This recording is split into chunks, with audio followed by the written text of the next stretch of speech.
নমস্কার বন্ধুরা, কাকুলির অমৃত কথার আরও একটি নতুন পর্বে আপনাদের সকলকে স্বাগত জানাই। সাধারণত বেশিরভাগ লোকেরা সকালে ঘুম থেকে উঠে সূর্য দেবতাকে জল দিয়ে থাকেন। শাস্ত্রে প্রতিদিন সূর্যদেবকে জল নিবেদনের বিশেষ গুরুত্বের কথাও বলা হয়েছে। বিশ্বাস অনুসারে সূর্যদেবকে নিয়মিত অর্ঘ্য নিবেদন করলে সমাজে সম্মান বৃদ্ধি পায় এবং অনেক উন্নতি হয়। এছাড়াও কাউকে কখনো আর্থিক সংকটের সম্মুখীন হতে হয় না।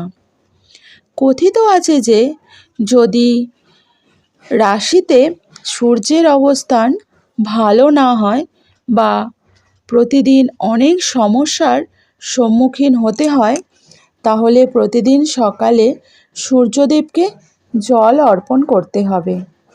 কারণ সূর্যকে জল নিবেদন করলে অনেক উপকার হয়। তবে জল নিবেদনের আগে আপনাকে অবশ্যই কয়েকটি বিষয় মাথায় রাখতে হবে। তাহলে চলুন জেনে নেওয়া যাক সূর্যদেবকে জল দেওয়ার আগে কি কি বিষয় মাথায় রাখতে হবে। বাস্তু অনুসারে একটি তামার পাত্রে শুদ্ধ জল ভরে তাতে চিনি বা মধু, অক্ষত ফুল ইত্যাদি রাখুন।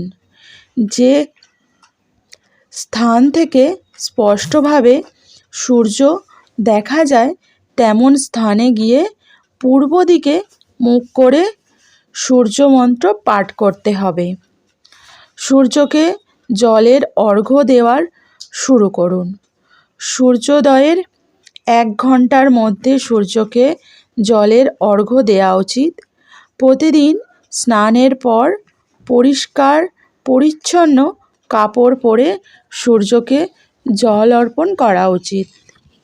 সূর্যকে জল দেওয়ার সময় ওম গৃহিণী সূর্যে আদিত্য ওম নমঃ মন্ত্রটি জপ করুন।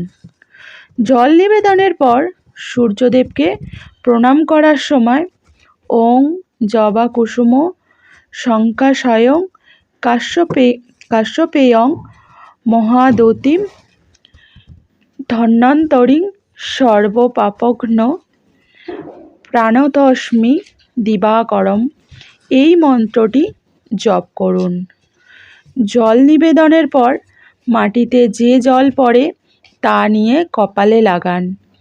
কথিত আছে যে এটি করলে সূর্য দেবতা আপনার সমস্ত ইচ্ছা পূরণ করবেন।